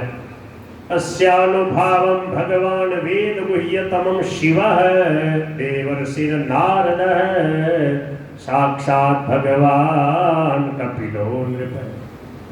नारद जी महाराज जानते हैं, नारद जी बैठे ना ये जानते हैं इनको, और बोले शंकर भगवान जानते हैं, कपिल भगवान जानते हैं। इनके तत्व को हर कोई नहीं समझता है। ये सर्वात्मा है, समदृष्टा है, सब जगह परिपूर्ण है, फिर भी अपने एकांत प्रेमी भक्तों के ऊपर कृपा करने के लिए ये स्वयं प्रकट होकर के दर्शन देते हैं, ये इनकी कृपा है। तथापि एकांत भक्तेषु पश्य भूपानुकंपितम। देखो तो सरी मेरी क्या सामर्थ्य थी, मैं तो सरसैया पे पड़ा हूँ, मेरे ऊपर कृपा करके दर्शन देने आ गए। जन्मे असुंत्यजता है, असुंत्यजता है, अब मेरे प्राणों के त्याग का समय आ रहा है। साक्षात कृष्णो दर्शनम आगत है, मेरे को दर्शन देने आ गए, ये इनकी कृपा है। भक्त्यावेश्य मनो यस्मिन् वाचा यन्नाम कीर्ति। ये कृपा कैसे मिलती है, देखो उपाय बता रहे। आप सब लोग अगर चाहते हो कि अंत समय में जैसे पिता में भीष्म के पास कृष्ण भगवान आके खड़े हो गए, दर्शन दिए, ऐसे ही हमारे को भी भगवान के दर्शन हो जाए, क्या करना चाहिए? बोले भक्त्यावेश्य मनो यस्मिन्, भक्ति पूर्वक इनमें मन लगाओ, इनकी भक्ति करो। बोले भक्ति करें कैसे? बोले वाचा यन्नाम कीर्तयन, वाणी से इनके नाम का कीर्तन करो। ऐसा करने से क्या होगा? बोले जब आपका शरीर छूट रहा होगा ना, उस समय इनकी याद आएगी, अवश्य ये याद करेंगे। और कहीं खांसी जुकाम हो गया, समझे, गला खराब हो गया, कीर्तन की हिम्मत नहीं रही, ताप चढ़ गई, खाट पकड़ लिया आपने, मान लो बुढ़ापे में हो जाता। अब उस समय कोई कह जाए तो नहा धो के, समझे, बढ़िया बैठ कर जाए तो नाम नहीं लेगा तो तेरा कल्याण नहीं होगा, तो बोले स्वामी जी महाराज ने कहा जरूरी नहीं है, इसलिए कहा अपवित्र पवित्र हुआ सर्वावस्था में गतो पीवा यह स्मरेत पुंडरीकाक्षम सहबाह्याभ्यंतर शुचि। अपवित्र अवस्था हो या पवित्र अवस्था, कैसी भी अवस्था में पड़ा हुआ व्यक्ति भगवान का स्मरण करने से पवित्र हो जाता है। अगर ये नियम लगा देते कि पवित्र होकर के ही नाम लेना, तो फिर अंतिम समय तो ज़्यादातर बिना नहाए धोए आदमी खाट में पड़ा रहता बीमार है, फिर कैसे कल्याण होता उसका। इसलिए भगवान ने छूट कर दी। भगवान का नाम मैया सब प्रकार से पवित्र है। इस कलयुग में शुद्ध क्या रह गया? भगवान का नाम। शुद्ध क्या रह गया? गंगा जल। शुद्ध क्या रह गया? भगवान की कथा। और सामग्रियां जो है सब दूषित हो गई। गाय का घी अमृत, गाय का दूध अमृत होता, उसमें भी मिलावट करी लोगों ने। क्यों? बुद्धि में मिलावट आ गई उनकी, बुद्धि जो है भ्रमित हो गई। गाय की सेवा नहीं करते। बढ़िया बढ़िया बड़ी बड़ी बिल्डिंग में रहने वाले लोग, देखना आप सूरत वगैरह की तरफ जाओगे, इतनी बड़ी बड़ी बिल्डिंग, दूध घी दही तो सहने चाहिए, पर गाय कोई नहीं रखना चाहता। और उस बिल्डिंग में मैंने देखा 8-10 मंजिल ऊंची बिल्डिंग में कुत्ता भू भू कर रहा है उसमें। अरे मैंने कहा देखो इतने ऊंचे, यहाँ भी कुत्ता, वहाँ भी कुत्ता देखा, और गाय का कोई नाम निशान। तो बोले गाय का दूध चाहिए, तो फिर गाय की जब सेवा ही नहीं करेंगे तो गाय का दूध मिलेगा कहाँ से? फिर थैली वाला दूध मिलेगा, नकली दूध मिलेगा, और उससे बीमार होते रहो, फिर कड़वी दवा खाते रहो। बोल गिरधर गोपाल की। तो भगवान श्री कृष्ण से पिता में भीष्म कहते हैं, हे प्यारे श्याम सुंदर, हमने जीवन भर आपकी आज्ञा का पालन किया, अब एक बात आप हमारी मान लीजिए। भगवान ने कहा कहिए तात श्री क्या आज्ञा है? पिता में भीष्म बोले, जब तक मैं शरीर छोड़ करके परम गति को प्राप्त न कर लूं, तब तक आप यहीं प्रेम से मुस्कुराते हुए मुझे दर्शन देते रहिए। सदैव देवो भगवान प्रतीक्षता, प्रतीक्षा कीजिए। प्रभु से कह रहे हैं इस बात की, बोले मेरे मरण की प्रतीक्षा कीजिए। लोग कोई मरे जना बिना राम को नाम सुना, बोले भाई शरीर जा रहा है, प्राण जा रहे हैं, अंतिम परम सेवा कर लो, राम राम राम राम राम राम हरे राम कीर्तन सुनाओ, 8वां अध्याय का गीता जी सुनाओ, 15वां अध्याय सुना दो, 12वां अध्याय सुना दो, छोटे छोटे 3-4 अध्याय तो सुनाई दो गीता जी के, और मुंह में इसके तुलसी दल गंगा जल दे दो, राम राम सुनाते हो। और पितामह भीष्म बोले थे तो श्याम ने मेरे घड़ियाल ते मने दर्शन देता हो। खुद साक्षात भगवान श्री कृष्ण खड़े हैं। कितनी देर तक, कब तक? बोले कलेवरम यावदिदम हीनो में हम, जब तक मैं शरीर छोड़कर न चला जाऊं। भगवान खड़े तो हो गए। एक मस्करे संत कहते थे महाराज जी भगवान चेहरा लटका के खड़े हो गए, कि कितनी देर खड़ा रहना पड़ेगा। तो पिता में बोले कि महाराज ऐसे मुंह लटका के मत खड़े रहो। तो प्रसन्न हासा, प्रसन्नता से खिलखिलाए हुए चेहरे से आप हंसते हुए मुस्कुराते हुए खड़े रहो। आपके क्या बिगड़ता? आपके कौन से गोडे डूबते? क्यों? भगवान तो भक्तों के दर्शन देने के लिए दिन भर खड़े रहते। क्या लोग तो थोड़ी देर खड़ा रहे, कर बोले आज थका मैं तो बैठाऊंगा, आप जाऊंगा, सोऊंगा। और भगवान तो एक है, भगत अनेक, भगत आवे खड़े हैं। भगवान सालासर जी, खाटू श्याम जी, बांकी बिहारी, राधा वल्लभ, राधा रमन, श्याम सुंदर, द्वारकाधीश, बद्रीनाथ धाम, राम जी, कृष्ण जी, विष्णु भगवान, सब जगह भगवान खड़े,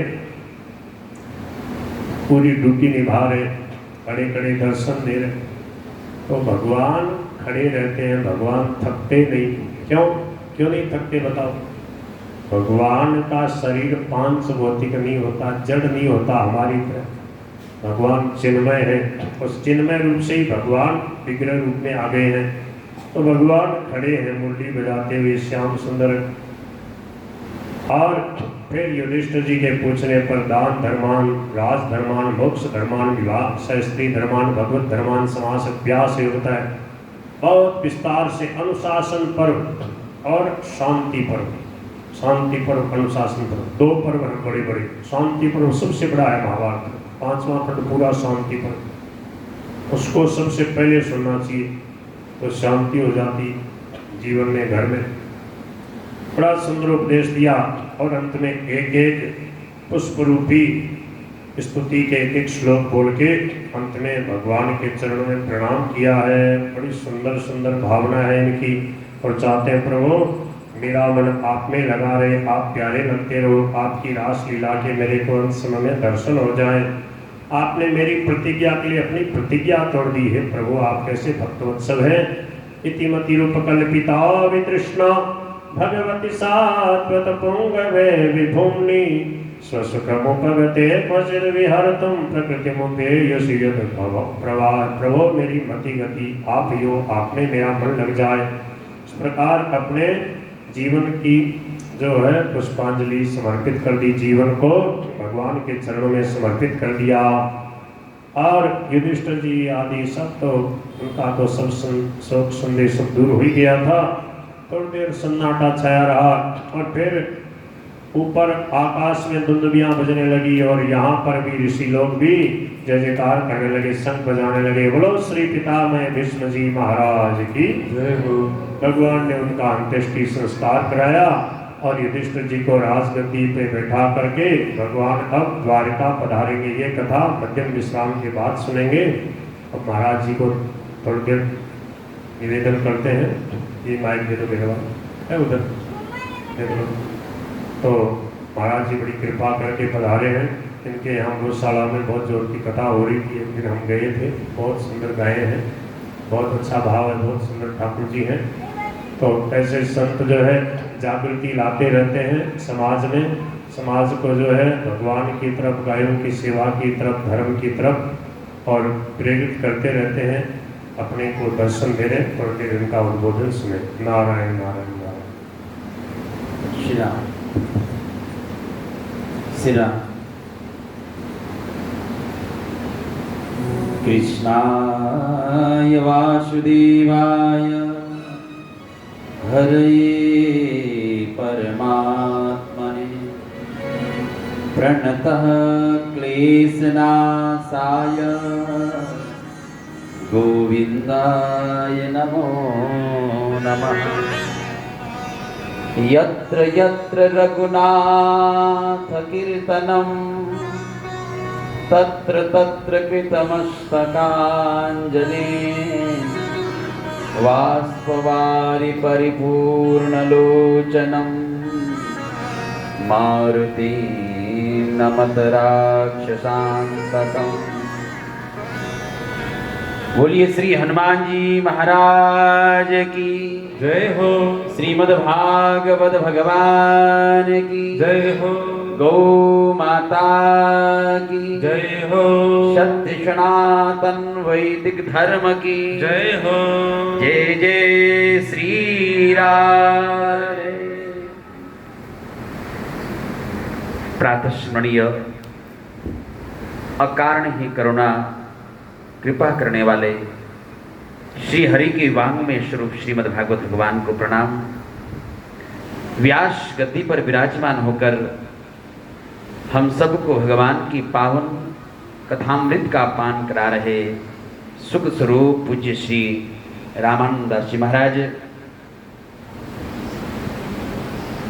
प्यारी वेद लक्षणा गौ माता, यहाँ पर उपस्थित सभी आप सत्संग प्रेमी, कथा प्रेमी, गौ प्रेमी, राष्ट्र प्रेमी, भक्तिमती माताएं, बहने, भाई बंधु, श्रद्धालुजन, इस कथा के परीक्षित स्वरूप यजमान श्री नारायण जी, आप सभी के हृदय में विराजमान श्री ठाकुर जी के चरणों में बारंबार नमन है। हम सभी बहुत सौभाग्यशाली हैं, हमें इस अधिक मास के महीने में सुंदर भागवत की कथा सुनने का अवसर प्राप्त हुआ है। पूज्य श्री महाराज जी तो बहुत विद्वान हैं, आप अपनी विद्वतामयी वाणी से आपको कथा सुना रहे हैं। अधिकस्य अधिकम फलम, इस अधिक मास में किया हुआ सब जो सत्कर्म है वो अनेक गुना फल प्रदान करने वाला यह सत्कार्य है। और भागवत तो सबसे श्रेष्ठ सत्कर्म है। सत्कर्म सूचको नूनम ज्ञान यज्ञ स्मृतो उदय। ये तो सत्कर्म है। कैसा सत्कर्म? जो ज्ञान यज्ञ रूपी सत्कर्म है, जो हमें यहाँ पर इस शिखर की पावन धरा में बैठकर कथा सुनने का अवसर, और पूज्य श्री महाराज जी जैसे जो वितराग विरक्त संत के श्रीमुख से कथा सुनने का अवसर प्राप्त हुआ है, इसे हम सब बड़भागी हैं। और जन्मांतरे भवित पुण्यम तदा भागवतम लभे। ये जो भागवत की कथा है, हरि कथा, व्यक्ति को एक जन्म के पुण्य से नहीं, जन्म जन्मांतर के पुण्य से तब मिलता है। और इसमें कोई संदेह नहीं है कि हम सब लोग बड़भागी हैं। न जाने पूर्व जन्म में हमने कौन से अच्छे कर्म किए थे, जो आज अधिक मास के इस पावन अवसर पर, ये अधिक मास आपको मालूम है, भक्तराज प्रहलाद की रक्षा के लिए भगवान ने स्वयं इस महीने को बनाया। खंबे को फाड़कर भगवान ने ये प्रकट होकर, मानो भगवान श्री हरि नारायण ने नरसिंह रूप धारण करके ये बता दिया, अरे भक्तों, जब तुम पुकारो मैं कहीं से भी प्रकट हो सकता हूँ। हरि व्यापक सर्वत्र समाना, प्रेमति प्रकट होई नहीं जाना। भगवान ने इस वाणी को सफल बनाया। हम लोग कथा श्रवण कर रहे हैं, बहुत सुंदर अवसर मिला हमें। हमारे अजित सिंह जी ने आदेश दिया कि भागवत की कथा हो रही है और पूज्य श्री महाराज जी कथा श्रवण करा रहे हैं, तो हमें बड़ी प्रसन्नता हुई। और कई ऐसी जगह है जहाँ तो सहज सुनते ही कथा सुन जाना चाहिए। कथा में, सत्संग में, गुरु जन के यहाँ, माता पिता के यहाँ, राजा के यहाँ, महाराज मंदिर देवालयों में, धार्मिक स्थलों में तो बिना निमंत्रण के और बिना बुलाए बस आपको ज्ञान हो जाना चाहिए, मालूम पड़ना चाहिए कि वहां पर ऐसा पुनित कार्य हो रहा है और वहां पर हम जाएं। कथाएं अनेक हो रहे हैं और अभी सीकर में कई जगह में भागवत की कथा, नानी भाई का मायरा, राम कथा खूब चल रहे हैं और होना चाहिए। और वास्तव में सीकर अपने आप में एक तीर्थ स्थली है, तीर्थ नगरी है। सीकर शेखावाटी तो संतों की पावन धरा है। पूज्य श्री महाराज जी, आपको एक और मैं संज्ञान में दूं। अपने सीकर रामलीला मैदान में 20 सितंबर से 28 सितंबर तक पूज्य श्री शिव स्वरूप श्री रतिनाथ जी महाराज जी के और श्री राम जी बापू के पावन स्मृति में एक दिव्य श्री लक्ष्मी गोपुष्टि महायज्ञ होने जा रहा है, जिसमें गौ कृपा कथा महोत्सव का कार्यक्रम चलेगा। अखंड हरिनाम कीर्तन चलेंगे, अखंड रामायण का पाठ होगा, 1.25 लाख महामृत्युंजय के मंत्रों से 11,000 रुद्राक्षों को अभिमंत्रित किया जाएगा। गौ पूजन का कार्य, भागवत का मूल पारायण, दुर्गा सप्तशती पारायण, भगवत गीता का पारायण आदि अनेक सत्कार्य वहां पर होंगे। महाराज श्री जी, इस कार्यक्रम के 2 उद्देश्य हैं। एक तो हम सब का एक प्रश्न रहता है, ज्यादातर विशेष करके माताओं का, मैं 5 मिनट समय लूंगा महाराज श्री जी। माताओं का एक प्रश्न रहता है, महाराज जी हम लोग नित्य रोज घर में दीप भी करा, हवन भी करा, जोत भी लेवा, फिर भी घर में अशांति और मन अशांत, घर में खटपट पटपट चलता भी रहे, कहीं चक्कर है। अतः पूजा पाठ करने के बाद भी मन अशांति, घर में सुख शांति को नहीं। बहुत बढ़िया बात है। हम सनातन संस्कृति, भक्ति, दीपक जलाना उसको भक्ति नहीं कहते हैं। भगवान की आरती वो तो है 9 भक्तियों में, अर्चनम वंदनम दासम शक्यमात्म वैष्णवम श्रवणम कीर्तनम विष्णु हो। ये सब 9 भक्तियों में पूज्य श्री महाराज जी आपको सुनाएंगे। पर ये सब भगवत प्राप्ति के एक साधन है। भक्ति की पराकाष्ठा, भक्ति वो नहीं है कि मैं सुबह जाकर शाम को हम मंदिर में जाकर दीपक जलाते हैं। भक्ति तो वो है भगवान के प्रति अनन्य प्रेम होना, निश्चल प्रेम हो जाना, उसको भक्ति कहते हैं। और वो सत्संग के माध्यम से मिलता है। मेरे प्यारे, प्रश्न हमारा यही रहता है और इस यज्ञ का मेन उद्देश्य यही है कि आज हम सबको एक भ्रमित किया जा रहा है।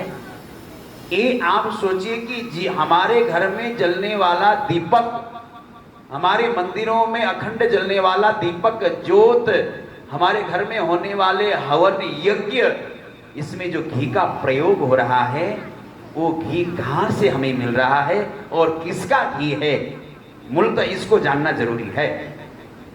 हमारे घर में हम लोग प्राय, महाराज जी ने कहा कि शहर में रहते हैं, कोई गाय रखना पॉसिबल ही नहीं है, क्योंकि फ्लैट में रहते हैं, वहां गाय कहाँ रखें। और रखने का जगह भी हो तो गौ का बिगाड़ सेवा कौन करे, गाय का पोटा कौन फेंके और उठाए। गौ सेवा बड़ा कठिन कर्म है।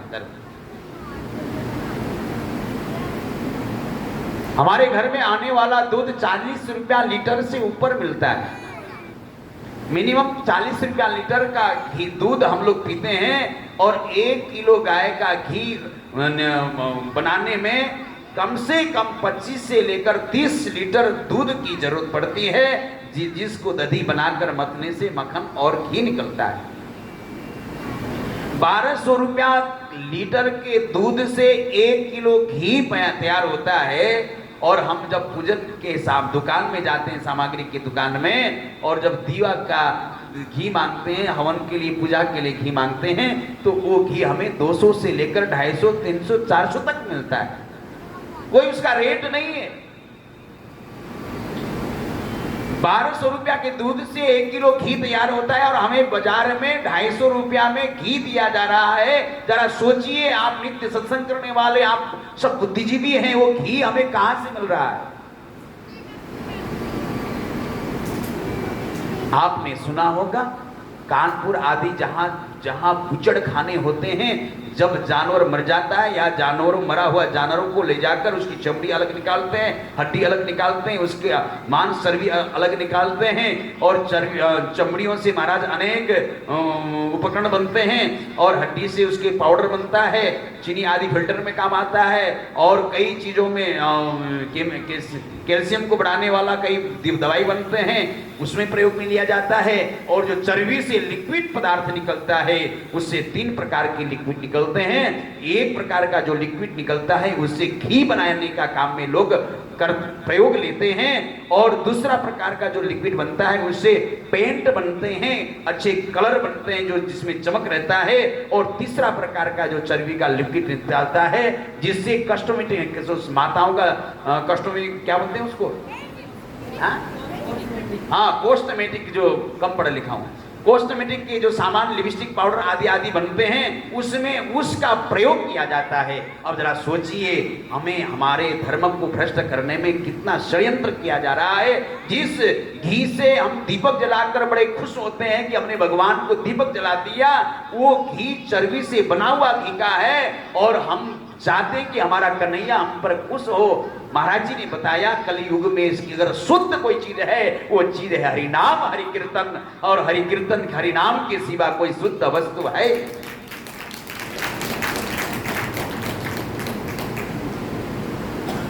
पर फिर भी देवताओं को पुष्ट करने के लिए, क्योंकि देवाधीनम जगत सर्वम मंत्राधीनम च देवता, देवता ये सारा धरती देवताओं के अधीन में है, और उन देवताओं को पुष्ट किए बिना ये देव संसार की संतुलन बनेगा नहीं, जिसके लिए देवताओं को पुष्ट करने के लिए यज्ञ किया जाता है।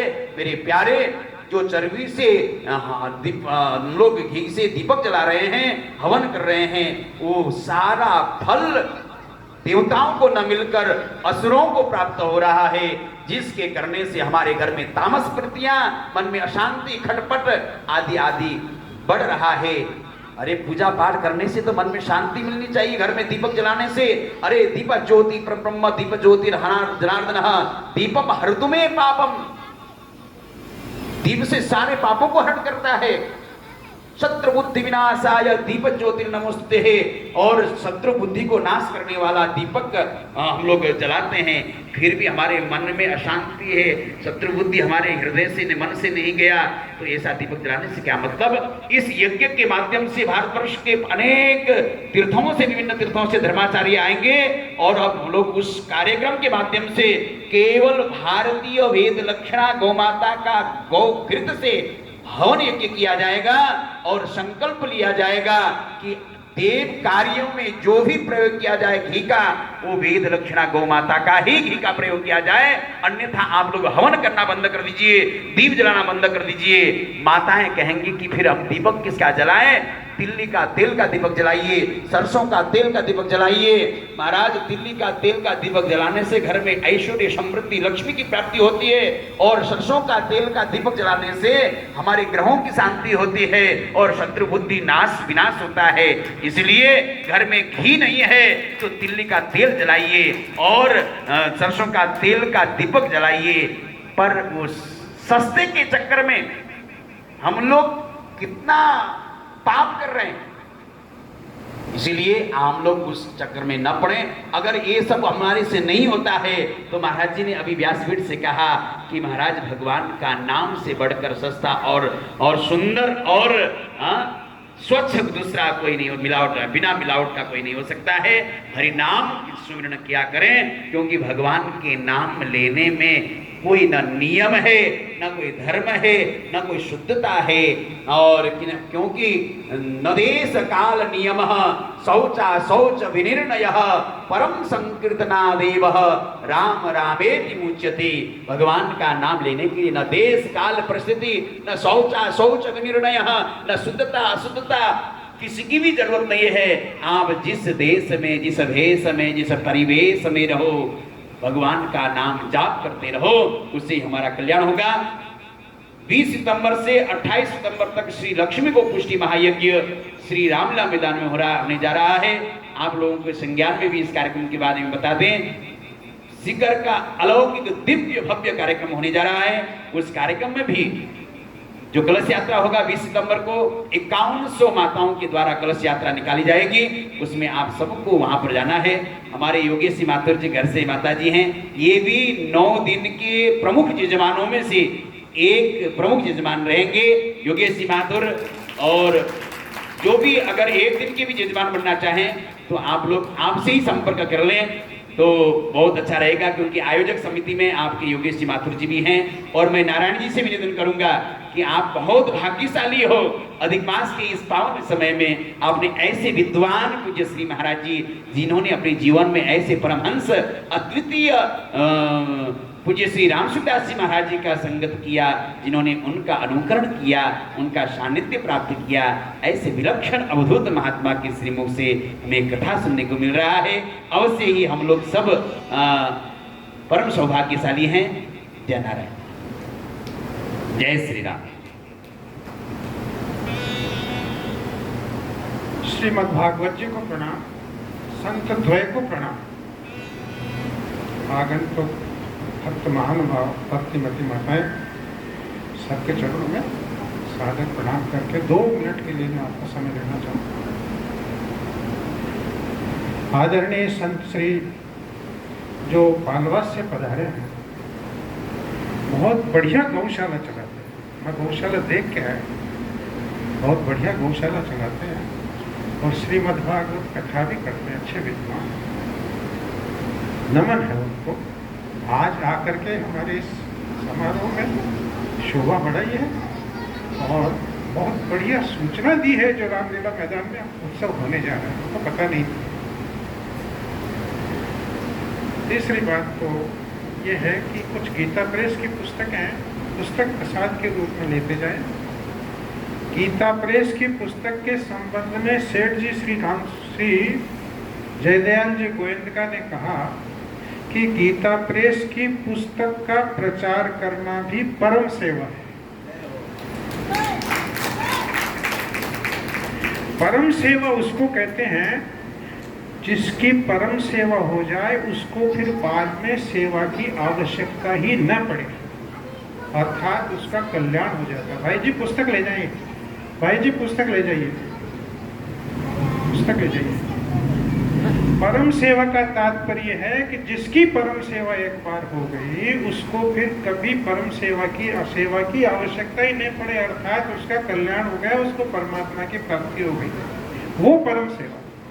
तो वो परम सेवा क्या? गीता प्रेस की पुस्तक का प्रचार करना। अब गीता प्रेस की पुस्तक का प्रचार करने का इतना महात्म्य क्यों बताया? तो गीता प्रेस की कोई भी पुस्तक हो, ध्यान से सुनिए मेरी बात और निवेदन, नम्रता से निवेदन करो। गीता प्रेस की कोई भी पुस्तक हो, उसमें कल्याण की बात अवश्य हो। छोटी से छोटी पुस्तक, छोटी से छोटी पुस्तक भी आप पढ़ेंगे गीता प्रेस की, तो उसमें अपने जीवन का कल्याण होने की, परमात्मा की प्राप्ति करने की, जन्म मरण मिटने की बात अवश्य मिलेगी। इसलिए सेठ जी ने कहा गीता प्रेस की पुस्तक का प्रचार करना भी परम सेवा है। और गीता प्रेस की पुस्तक आप अभी सभी लोग रखते हैं घर में। अभी जो पुस्तकें मिल रही वो सब छांट छांट के हमने इकट्ठी करी है, संतों की कृपा है। उस पुस्तक को आप ले जाइए, घर में रखिए, नहीं पढ़ सके तो भी घर में रखिए। सेठ जी ने कहा, जयदयाल जी गोविंदका जिन्होंने गीता प्रेस की स्थापना करी, संचालन किया, उन्होंने कहा कि गीता प्रेस की पुस्तक घर में पढ़ी पढ़ी कल्याण करती है। गीता प्रेस की पुस्तक घर में पढ़ी पढ़ी कल्याण करती है। पता नहीं कब उस के घर के किसी व्यक्ति का ध्यान उस पुस्तक की तरफ चला जाए, वो पुस्तक पढ़ने लग जाए, उसकी एक बात उसके जीवन में धारण हो जाए तो उसका कल्याण हो जाएगा। ये सेठ जी का भाव है पीछे से। इसलिए गीता प्रेस की कोई भी पुस्तक आप घर में रखो। अभी आप नहीं पढ़ सकते, आपकी संतान पढ़ नहीं पा रही है, उनकी रुचि भी नहीं है, तो भी उस पुस्तक को आप घर में रखने की कृपा करें, उसको रद्दी में न बेचें। एक घटना है कुछ वर्षों पहले डूंगरदास जी महाराज जी का चतुर्मास हुआ था सत्संग भवन में। उस सत्संग भवन में एक महिला आई थी जो आजकल रोज गीता या जो ऑनलाइन कार्यक्रम चलता है उसमें रोज छूटती है सत्संग भवन में, या जो डूंगरदास जी महाराज जी का सत्संग होता है गुलाबदास जी घर पर, गुलाब सिंह जी घर पर, उसमें रोज आती हैं। और उनकी घटना बता रहा हूँ जो प्रत्यक्ष है, आप उनसे मिलकर पूछ लेना। 97 में चतुर्मास हुआ था महाराज जी का। उस समय उन्होंने साधक संजीवनी खरीदी थी 97 में, और वो पुस्तक उन्होंने खरीद कर रखी, पढ़ नहीं पाए। जब चतुर्मास हुआ महाराज जी का इसमें सत्संग भवन में, तब साधक संजीवनी की महिमा जो डूंगरदास जी महाराज जी ने बताई, तब उनको पता चला ये पुस्तक मेरे घर में पड़ी है और मैंने आज तक उस पुस्तक को पढ़ा नहीं है। तब से वो उस पुस्तक को पढ़ने लगे, तब से वो पुस्तक का खुद प्रचार करने लगे। उनका नाम है आशा बहन जी, और यहीं विराजमान ये आशा बहन जी प्रत्यक्ष प्रमाण है इस बात के कि गीता प्रेस की पुस्तक घर में पड़ी कल्याण करती है। इन्होंने कह रहे मुझे इतनी शांति मिली है कि मैं उस पुस्तक की महिमा कह नहीं सकती। अभी के शब्द इनके सबसे निवेदन है गीता प्रेस की कोई भी पुस्तक आपको मिले, आदर से उसको लो, घर में रखो, उसको नष्ट मत होने दो, उसको भगवान की तरह पूजा करो, क्योंकि भगवान की बात है उसमें। एक पुस्तक में ये भाई जी हमारे हीर सिंह जी बाबू साहब, उन्होंने मेरे एक पुस्तक की बात बताई। पुस्तक में लिखा है कि जिस किसी संत महात्मा की, मुनि की, संत महात्मा की कोई पुस्तक लिखी हुई आपके घर में है, तो ये समझो कि वो लेखक आपके घर में है। एक बार महाराज जी के प्रवचन में बात आई कि यहाँ से महाराज जी का चतुर्मास का मैंने 2 महीने का कार्यक्रम था, खत्म हुआ, जाने लगे तो एक माई जाके रोने लगी। स्वामी जी से कहा आप जा रहे हैं, आपसे मेरा वियोग हो रहा है, अब मैं कैसे रहूंगी, कैसे रह सकूंगी, आपकी बातें हमको बहुत अच्छी लगती है। उन्होंने कहा आपके पास साधक संजीवनी है? क्या है साधक संजीवनी मेरे पास है? कि मैं साधक संजीवनी में ही रहता हूँ। ये स्वामी जी महाराज के शब्द हैं कि मैं साधक संजीवनी में रहता हूँ। यदि साधक संजीवनी आपके पास है तो मैं आपसे दूर नहीं हूँ। ये प्रताप्य की बात है। कौन कह रहे? स्वामी जी जीवन मुक्त महापुरुष, भगवत प्राप्त महापुरुष के शब्द है कि जिस पुस्तक जो मैंने लिखी है उसमें मैं रहता हूँ। स्वामी जी ने कहा मेरे जीवन के बाद में मेरी पुस्तकें साधकों को मार्गदर्शन करेंगी। स्वामी जी की पुस्तकें गीता साधक संजीवनी, गीता प्रबोधनी, गीता दर्पण, गीता माधुर्य, साधन सुधा सिंधु, साधन सुधा निधि, सब पुस्तकें कल्याण करने वाली है महाराज जी की। इसलिए जो भी पुस्तक आपको मिले आदर से स्वीकार करें, उसको सुरक्षित रखें, आप पढ़ें, दूसरों को पढ़ावें, इसका ज़्यादा से ज़्यादा प्रचार करें। इसका प्रचार करने से परमात्मा की प्राप्ति हो जाए। बताओ और इससे सदा सरल साधन क्या होगा? आपका समय लिया, प्रणाम। बहुत सुंदर बात बताई, बहुत बढ़िया भाव है। मेरा भी बड़ा सौभाग्य है ऐसे प्रेमी जो बुजुर्ग हैं, लगभग 80 साल के हैं। कितना उत्साह है माथुर साहब जी का। वृंदावन में 20 बार आए थे। और देखो गीता दर्पण जो है उसके जो श्लोक हैं उनका अर्थ नहीं किया हुआ था, तो वो पुस्तिका इन्होंने अपनी तरफ से हजारों रुपए खर्च करके गीता संदर्शिका करके गीता दर्पण की जो पुस्तक है उसके जो श्लोक हैं उनके ऊपर तो 1000 प्रतियां इन्होंने छपाई और वहाँ वृंदावन में भी उसका प्रचार किया। और भी हम जहाँ जाते हैं, जहाँ गीता के प्रेमी होते हैं, उसको बताते हैं। और वो पुस्तक भी इनके यहाँ पर अभी भी सैकड़ों की संख्या में रखी है, तो आप सब लोग ले सकते हैं। गीता दर्पण के श्लोकों की जो संदर्शिका है, इन्होंने खूब मेहनत करके हमारे को पीछे पड़ करके और उसको तैयार करवा लिया। हम तो घूमते फिरते रहते, इतना टाइम था नहीं। 5-7 दिन मेरे को चूरू में वो उमा जी के घर पे रखा, बोले यहाँ रहो आप। और सुबह शाम तो मैं एक जगह सत्संग करता, दोपहर में लिखता रहता था। तो और भी कई जगह चलते चलते उसको लिखता रहता था। वो भी तैयार है गीता के, जैसे अन्वय पच्छेद वाली गीता है, ऐसे ही वो 120 श्लोक का और हिंदी में उसका अन्वय पच्छेद करके उसको तैयार करवा लिया इन्होंने। तो वो भी आप सबको मिल सकती है, यहाँ भी ला के रख लो। 150 उसको यहाँ ला के रख लो, उसका भी प्रचार करते रहेंगे अपने। बोलो भक्तवत्सल भगवान की जय हो। आधे घंटे का मध्यम विश्राम कर फिर कथा होगी, ठीक है? हाँ हाँ। पुस्तक अभी लाने से रह गई है, सेकंड मीटिंग में आप सबको मिल जाएगी, लेके जाना आप। गीता दर्पण में महाराज जी ने 120 श्लोक रचे हैं खुद ने। जैसे वेद व्यास जी ने गीता के श्लोक रचे हैं, ऐसे ही गीता की महिमा के बारे में महाराज जी ने, स्वामी राम सुखदास जी महाराज जी ने 120 श्लोक लिखे हैं। उनका अर्थ गीता दर्पण में लिखा नहीं, उनका अर्थ करने